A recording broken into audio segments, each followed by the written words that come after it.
Satnam. Hi Astro friends and family. My name is Karine. I'm a Kundalini yoga teacher and also astrologer, and I work on Lada's channel. And today we are going to talk about career and money for 12 signs in 2023.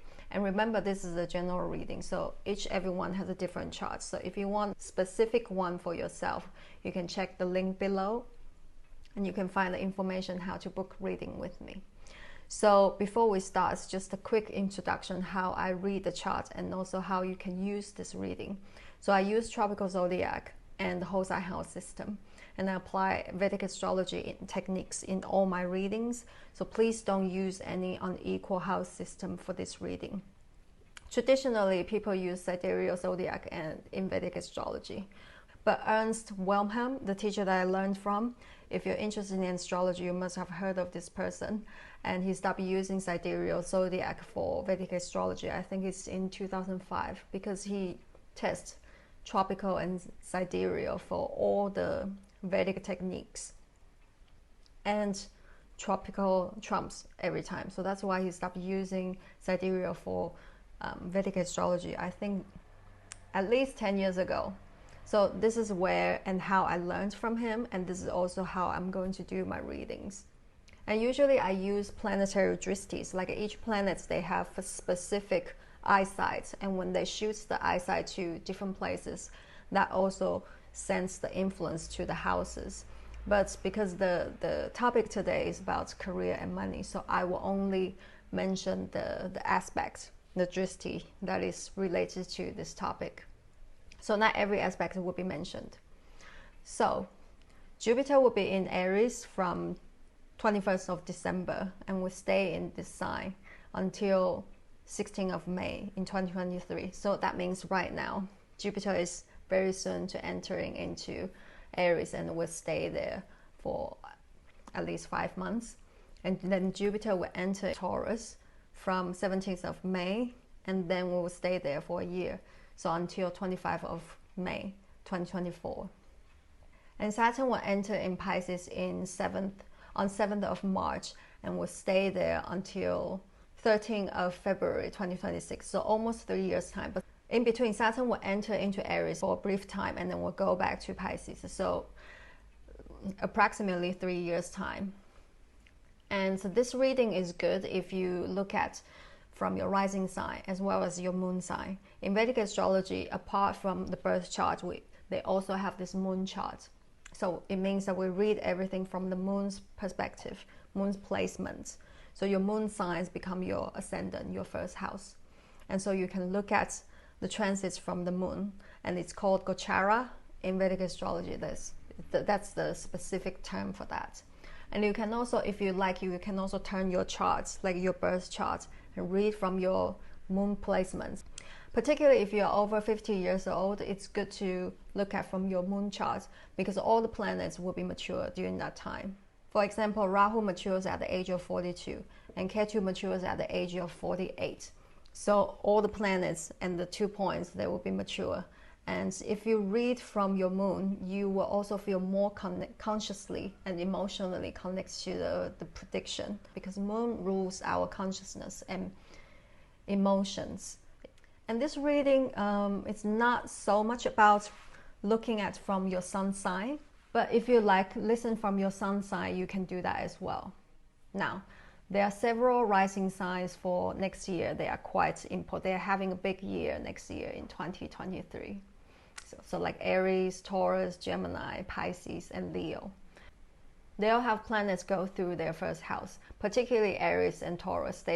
These two signs, they have planets go through their 12th house as well as their first house. So they're having the beginning and also the ending happening at the same time. So this is like big year. Why first house is very important is because when planets transit in the first house, it's the most important transit in life. The first house rules you, your path in life, your identity, who you are. The planets that are transiting through the first house are going to have a profound impact on your growth. And the planets that move through the first house is going to make you who you are, make you become who you're meant to be, and also lay out the path for you. And because the ascendant is always about learning to becoming the best version of you along the path. So when planets move through the first house, each planet will do what it needs to do to help you to become better in your life. For example, different planets, they have different mission. Particularly when planets move through your first house and go retrograde, becomes extremely important. That's why Jupiter and Saturn, when they transit your first house, is always important, because these two planets, they always they go retrograde when they transit in one sign. Venus, Mercury, and Mars, they are fast-moving planets, but when they transit your first house and go retrograde, they become extremely important. Now, Leo rising on the Leo moon. Saturn will travel through your 8th house, and Jupiter will move through your 9th house from December right now until next year in May. And then Jupiter will change sign from May next year, 2023, and then will into your 10th house and will stay there for 1 year. So Saturn transit in the 8th house is actually a very, very crucial transit. It's a life-changing time. In Vedic astrology, every planet has their own significator house, their own house, and also their own cycle. For Saturn, the key house of Saturn is the 10th house. So when Saturn transits through the 10th house, that's the beginning of Saturn's cycle. So Saturn transit through all the houses and then eventually reaches 11 from the 10th house cusp, because usually it's 8th house. But if your midheaven is not in 10th house, for example, if your midheaven is in the 11th house, your 11 from the 10th will be in 9th house. And if your midheaven is in 9th house, 11 from the 10th house cusp will be in the 7th house. So it will be different. But this video is a general reading, so I will go along with midheaven is in 10th house. So 11 from the 10th will be in the 8th house. And like I said, I'm using whole sign house system. So do not use any unequal house system for this reading. Otherwise, this kind of prediction will not work for you. So the highest point of Saturn's transit, Saturn's cycle, will be when Saturn transits the 8th house, 11th from the 10th. Why 11? Because the 11th house is the house of gains, recognition, titles, house of increase. And the 11th house is also Upachaya house. So things will get better and better with time. So when you have Saturn transit in the 8th house, there will always be some benefits to you, some results of work that manifested for you. It can also be your desire are fulfilled when it comes to your professional path. So this is the reward position. And this is the period of getting the benefits of all the hard work that you've been done in the cycle of Saturn. So again, when Saturn transit the 10th house, that's the beginning of Saturn's cycle. And when it goes through until 11th from 10th, 8th house, that's the reward position. We start something regarding the deeds that we want to do in life. Usually it's our vocation. We work hard and work towards that direction for a good 25 years. Then finally reach the highest points, which is the reward position. So for Leo, if you have your midheaven in 10th house, when Saturn transits in the 8th house, which is next year and almost for 3 years time, this is your life-changing time. And during these transits, usually people get a reward from fresh new work, or you get the new benefits to your work. Or oftentimes people change their career path during this time as well. You can also see it this way because Saturn rules our work, and 8th house is associated with change and rebirth. So that's why there's a change of career. But it's much, much deeper than that. It's more like when Saturn transits through the 8th house, Saturn gives you the career that you are happier with, you're more satisfied with, a career that's more meaningful to you, an opportunity that you can do greater work. It's like a step up into your professional path, your vocation. So it's not just the normal career change. It's actually the change that comes with all the benefits, change for the better. And this change usually is for long term, because 11 from the 10th, 11 is to do with long-term dreams and goals. So it would be a long-term effect. And having said that, if you haven't been putting the hard work, working really hard towards that direction, if you haven't been conscientious about your professional path, if you haven't fulfilled your worldly responsibilities, the reward is not going to be sweet. It can be quite bitter, like it can be a period of depression, because you realize what you do is a waste of time, waste of energy, and you realize you need something more meaningful. Then you start to research about your possible choices, options, and directions.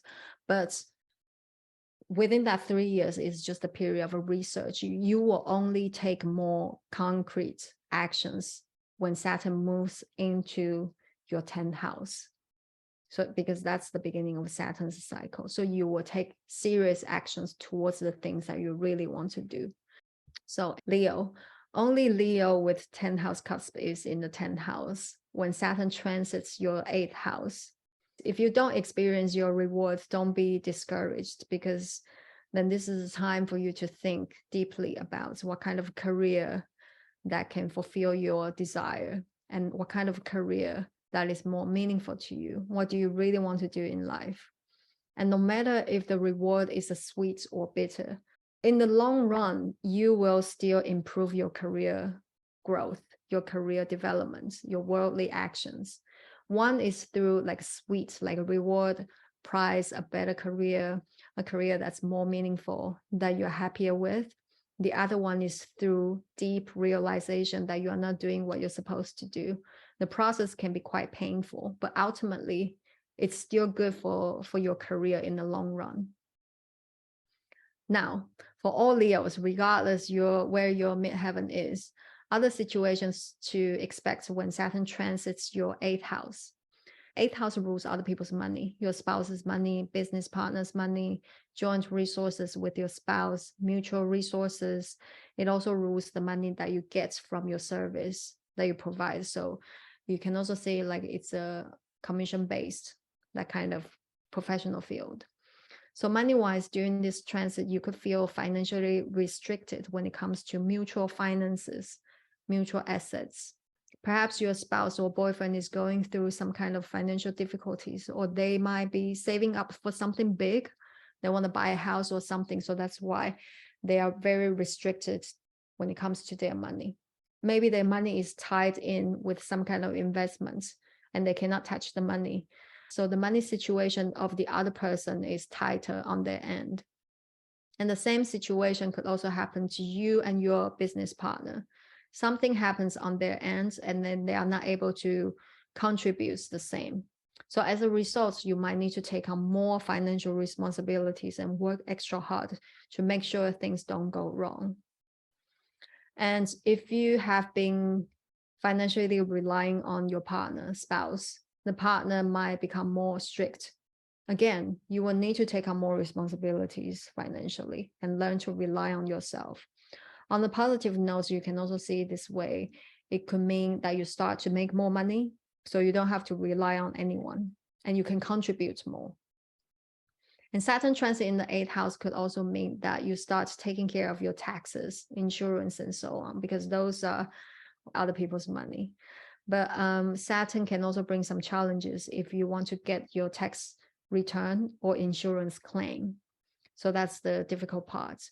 And if you want to apply for a loan, financial support from the government, it might be also difficult during this transit. Saturn transit in the 8th house is looking at 10th house. So Saturn is sending the influence to the 10th house. Work-wise, your career-wise, it will give you extra responsibilities in your career, heavy workload. It requires you to work harder, persevere, and be patient and dutiful. And it can also bring some complication when it comes to your supervisors or people with power. And if you're in a leadership position or in a high visibility position, you need to be careful with your social image, your public image. Try not to make any mistakes. Now, Jupiter will travel through your 9th house from December right now until next year in May. It's a very beneficial time for Leo who works in academic field or in university setting education. There will be more opportunities for you to teach, to share your knowledge, even though if you're not a teacher, but maybe people just come to you for your advice or ask your opinion about something and then share something. or if you're in a position of organizing trainings, like a yoga teacher training, or if you're in a publication or literal achievements, it will go really well for you. And if you're in a spiritual or religious fields, like holding the ceremonies or something to do with the spirituality, or if you're involved with humanistic work or anything that's on the global or international level, the transit will be very, very supportive as well. And you might be inspired to take higher education, a degree or diploma. It's also possible that you will take your interest to a higher learning with this transit, deepening your knowledge. For example, if you like astrology and it's been just the interest for you, maybe during this transit, you will take it into a higher learning. And in general, this is a very good transit for traveling, foreign affairs, foreigners, foreign business. And ninth house rules our gurus, teachers, advisors, wisdom figures. So you can also get some good advice from those people. They can have a positive influence on you and direct you onto the right path. And in general, your mind will be more open to different spirituality practices, modalities, to different beliefs and culture. You might even be inspired to travel to sacred places. Overall, your outlook on life become more positive and optimistic. And this is also a good time for you to plan your future. Then Jupiter will travel through your 10th house from mid-May 2023 and will stay there until 2024 for a year. So Jupiter transit in the 10th house is great for your career development, career success, and your social image, your social status will improve, your reputation will improve, and there will be more opportunities and doors open for you in regards to your professional development. It's also a favorable time for your career path and career development. When Jupiter moves through the 10th house, you are able to see new ways to expand your career, expand your business, expand your social image, and you can have more inspirations and creative ideas to move onward and upward. And 10th house rules our bosses, supervisors, or people with power. So during this transit, you might find them standing behind you, backing you all the way, perhaps even bringing you some rewards, promotion, and opportunities to shine. And Jupiter usually gives many to the house that it's in. So when Jupiter moves through the 10th house, there will be more responsibilities and workload. As I mentioned earlier, Saturn transits the 8th house, is also looking at the 10th house. So it's also shooting the influence to the 10th house. So this is also an indication for more responsibilities and workload. And 10th house rules leadership position. So there might be extra managerial responsibilities added to your current duties. And if we only have Jupiter transit in the 10th house, then it's a celebration. We can expect lots of blessings and luck and support during this transit in our career path. But because, like I said, Saturn transit in the 8th house is also shooting the influence to the 10th house. So the power of Jupiter will be reduced. The luck, you can still experience some luck, but it's just not that powerful. And despite your career and money, the topic about today, there's another important event for Leo is that Venus will transit and retrograde in your first house next year. So like I said in the beginning, any planets transit the first house and goes retrograde, it becomes extremely important. It will have a strong impact on your path, your life path. So Venus is about relationships, not just romantic relationship. It's about all kinds of relationships. So just a heads up, this topic will be highlighted in 2023 as well. Okay, so that was a brief review about your career and money in the upcoming year. I wish you a year of abundance, support, love, wisdom, and guidance. And if you need a personal reading, you can find the information in the link below. Thank you.